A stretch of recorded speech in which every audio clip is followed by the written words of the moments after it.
ಬಾಗಿಲನ್ನು ತೆರೆದು ಸೇವೆಯನ್ನು ಕೊಡೋ ಹರಿಯೇ, ಕೂಗಿದರೂ ಧ್ವನಿ ಕೇಳಲಿಲ್ಲವೇ? ಕುಲ ಕುಲ ಕುಲವೆಂದು ಹೊಡೆದಾಡದಿರಿ, ನಿಮ್ಮ ಕುಲದ ನೆಲೆಯನ್ನೇನಾದರೂ ಬಲ್ಲಿರಾ ಬಲ್ಲಿರಾ ಎಂದು ಹಾಡಿದವರು ಕೃಷ್ಣ ಭಕ್ತರು. ಸಮಾಜದ ಅಂಕುಡೊಂಕುಗಳನ್ನು ತಿದ್ದಿದ ಹರಿಕಾರ ಕನಕದಾಸರು. ಇಂತಹ ಮಹಾನ್ ವ್ಯಕ್ತಿಗಳ ಚಿಂತನೆಯನ್ನು ಕೇವಲ ಜಯಂತಿಯ ದಿನದಂದು ನೆನೆಯುವುದಷ್ಟೇ ಅಲ್ಲದೆ ಪ್ರತಿದಿನವೂ ಕೂಡ ನೆನೆಯಬೇಕು. ಇಂತಹ ಮಹಾನ್ ಚೇತನ, ಮಹಾನ್ ವ್ಯಕ್ತಿಯ ಜೀವನ, ಬಾಲ್ಯ, ಕೃತಿಗಳು, ಜೀವನದಲ್ಲಿ ನಡೆದಿರುವ ಮಹತ್ತರ ಘಟನೆಗಳು ಮತ್ತು ಇವರು ಸಮಾಜಕ್ಕೆ ನೀಡಿರುವ ಸಂದೇಶ ಎಲ್ಲವನ್ನು ತಿಳಿಯೋಣ ಬನ್ನಿ. ಕನ್ನಡ ಸಾಹಿತ್ಯದ ಇತಿಹಾಸದಲ್ಲಿ 16ನೇ ಶತಮಾನ ದಾಸ ಸಾಹಿತ್ಯಕ್ಕೆ ವಿಶಿಷ್ಟವಾದ ಸ್ಥಾನವಿದೆ. ಶ್ರೀಪಾದರಾಜರಿಂದ ಪ್ರಾರಂಭವಾದ ದಾಸ ಸಾಹಿತ್ಯವನ್ನು ವ್ಯಾಸರಾಯರು, ವಾದಿರಾಜರು, ಪುರಂದರದಾಸರು, ಕನಕದಾಸರು ಮುಂದುವರೆಸಿಕೊಂಡು ಹೋದರು. ಈ ದಾಸ ಸಾಹಿತ್ಯ ಕ್ಷೇತ್ರದ 2 ಶಿಖರಪ್ರಾಯ ಪ್ರತಿಭೆಗಳೆಂದರೆ ಪುರಂದರದಾಸರು ಮತ್ತು ಕನಕದಾಸರು. ಇವರನ್ನು ಅಶ್ವಿನಿ ದೇವತೆಗಳೆಂದೇ ಕರೀತಾರೆ. ಕನ್ನಡ ಸಾಹಿತ್ಯ ಪರಂಪರೆಯಲ್ಲಿ ವಚನ ಸಾಹಿತ್ಯದಂತೆ ಕೀರ್ತನ ಸಾಹಿತ್ಯವೂ ವಿಶಿಷ್ಟಪೂರ್ಣವಾದುದು. ಕೀರ್ತನೆಗಳು ವಚನಗಳಂತೆಯೇ ಸರಳ ಸುಂದರವಾದವುಗಳು. ಕನಕದಾಸರು ಹರಿದಾಸರಲ್ಲಿಯೇ ಪ್ರಮುಖ ಕೀರ್ತನಕಾರರಾಗಿ ಹೊರಹೊಮ್ಮಿದ್ದಾರೆ. ಕನ್ನಡ ನಾಡು ಕಂಡ ಹರಿದಾಸರಲ್ಲಿ ಕನಕದಾಸರ ಸ್ಥಾನ ವಿಶಿಷ್ಟವಾದದ್ದು. ಇವರು ಒಬ್ಬ ದಂಡನಾಯಕ, ಕೀರ್ತನಕಾರರು, ಸಂತರೂ ಆಗಿ ನಾಡಿನಾದ್ಯಂತ ಪ್ರಸಿದ್ಧಿಯನ್ನು ಪಡೆದಿದ್ದಾರೆ. ಭಾರತೀಯ ಸಂಸ್ಕೃತಿಯ ಮೌಲ್ಯವನ್ನು ಎತ್ತಿ ಹಿಡಿಯುವ ಜನಸಾಮಾನ್ಯರಿಗೂ ತತ್ವಜ್ಞಾನ, ಜೀವನದ ಮೌಲ್ಯಗಳನ್ನು ತಲುಪಿಸಿದ ಕೀರ್ತಿ ದಾಸ ಸಾಹಿತ್ಯಕ್ಕೆ ಸಲ್ಲುತ್ತದೆ. ಇಂತಹ ದಾಸ ಸಾಹಿತ್ಯದ ಮೂಲಕ ಲೋಕದ ಡೊಂಕ ತಿದ್ದಲು ಯತ್ನಿಸಿದ್ದಾರೆ. ಇಂತಹ ದಾಸ ಸಾಹಿತ್ಯದ ಮುಕುಟವನ್ನು ಮೆರಗುಗೊಳಿಸಿದ 2 ಮಣಿರತ್ನಗಳಲ್ಲಿ ಕನಕದಾಸರು ಕೂಡ ಒಬ್ಬರು. ಕನಕದಾಸರ ಕಾಲ 16ನೇ ಶತಮಾನ 1509 ರಿಂದ 1609. ಇವರು ಹಾವೇರಿ ಜಿಲ್ಲೆಯ ಶಿಗ್ಗಾಂವಿ ತಾಲೂಕಿನ ಬಾಡ ಗ್ರಾಮದಲ್ಲಿ ಬೀರಪ್ಪ ಮತ್ತು ಬಚ್ಚಮ್ಮ ಎಂಬ ದಂಪತಿಗಳ ಮಗನಾಗಿ ಕುರುಬ ಜನಾಂಗದಲ್ಲಿ ಜನಿಸಿದರು. ಇವರು ಕವಿನೂ ಹೌದು, ಕಲಿನೂ ಹೌದು. ಇವರು ಬಾಡ ಗ್ರಾಮದ ಸುತ್ತಲಿನ 78 ಗ್ರಾಮಗಳಿಗೆ ನಾಡಗೌಡ ಮತ್ತು ನಾಯಕರಾಗಿದ್ದರು. ಇವರ ಆರಾಧ್ಯ ದೈವ ಕಾಗಿನೆಲೆಯಾದಿಕೇಶವ. ಕನಕದಾಸರು ತಮ್ಮ ಭಕ್ತಿ ಸಾಧನೆಗಾಗಿ ಊರೂರು ಅಲೆಯುತ್ತಾ ಹಂಪಿಯಲ್ಲಿ ವ್ಯಾಸರಾಯರನ್ನು ಭೇಟಿಯಾಗಿ ಅವರಿಂದ ಪ್ರಭಾವಿತರಾಗಿ ಅವರನ್ನು ಗುರುವಾಗಿ ಸ್ವೀಕರಿಸಿ ವೇದ, ಉಪನಿಷತ್ತು, ವೈಷ್ಣವ ಧರ್ಮ ಮುಂತಾದವುಗಳ ಬಗ್ಗೆ ಜ್ಞಾನವನ್ನು ಸಂಪಾದಿಸಿದರು. ಮುಂದೆ ನಾಡಿನ ತುಂಬೆಲ್ಲ ಸಂಚರಿಸುತ್ತಾ ತಾವು ಸಂಪಾದಿಸಿದ ಜ್ಞಾನದಿಂದ ಕೀರ್ತನೆ, ಊಗಾಭೋಗ ಮತ್ತು ಸುಳಾದಿಗಳನ್ನು ರಚಿಸಿ ಆ ಮೂಲಕ ಜನತೆಯಲ್ಲಿ ಜನಜಾಗೃತಿಯನ್ನು ಉಂಟು ಮಾಡಿದರು.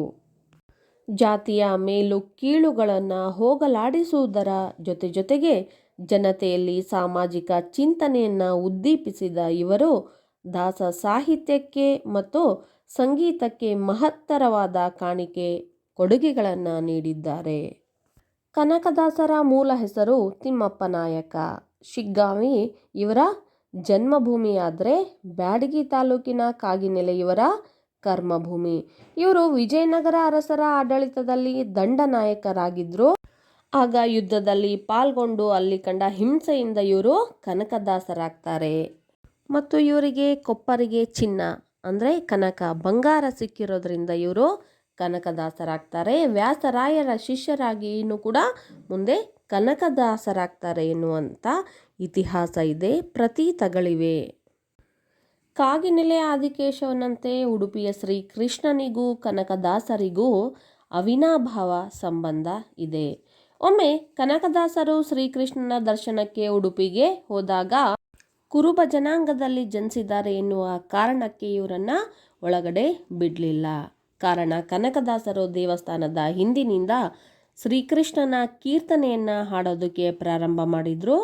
ಆಗ ಶ್ರೀಕೃಷ್ಣ ಪರಮಾತ್ಮ ಕನಕದಾಸರ ಭಕ್ತಿಗೆ ಒಲಿದು ತಿರುಗಿ ಗೋಡೆ ಒಡೆದು ಗೋಡೆಯ ಕಿಂಡಿಯ ಮೂಲಕ ದರ್ಶನ ನೀಡಿದನಂತೆ. ಆ ಕಿಂಡಿ ಇಂದಿಗೂ ಕನಕನ ಕಿಂಡಿ ಎಂದೇ ಪ್ರಸಿದ್ಧಿಯನ್ನು ಹೊಂದಿದೆ.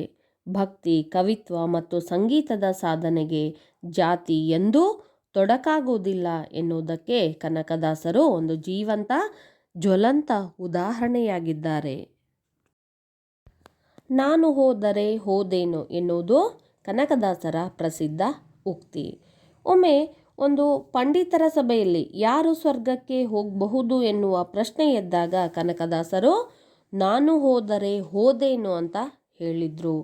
ಅದನ್ನು ಕೇಳಿದ ಪಂಡಿತರೆಲ್ಲ ಕನಕದಾಸರಿಗೆ ಬಹಳ ಗರ್ವ ಇದೆ ಅಂತ ಭಾವಿಸಿದ್ರು. ಆದರೆ ಆ ಮಾತಿನ ಅರ್ಥ ಯಾರು ನಾನು ನನ್ನಿಂದ ಎನ್ನುವ ಅಹಮ್ಮನ್ನು ಕರ್ನಾಟಕ ಸಂಗೀತ ಪಿತಾಮಹ ಎಂದೆನಿಸಿಕೊಂಡಿರುವಂತಹ ಪುರಂದರದಾಸರ ಸಮಕಾಲೀನರು ಕನಕದಾಸರು ಆಗಿದ್ದಾರೆ.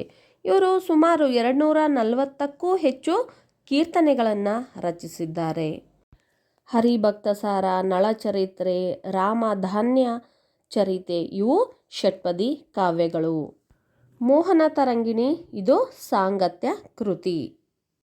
ನಳಚರಿತ್ರೆ ಇದು 481 ಪದ್ಯಗಳನ್ನು ಒಳಗೊಂಡಿದ್ದು ಇದು ನಳ ದಮಯಂತಿಯರ ಪ್ರೇಮ ಕಥೆಯನ್ನು ವಿವರಿಸುತ್ತೆ.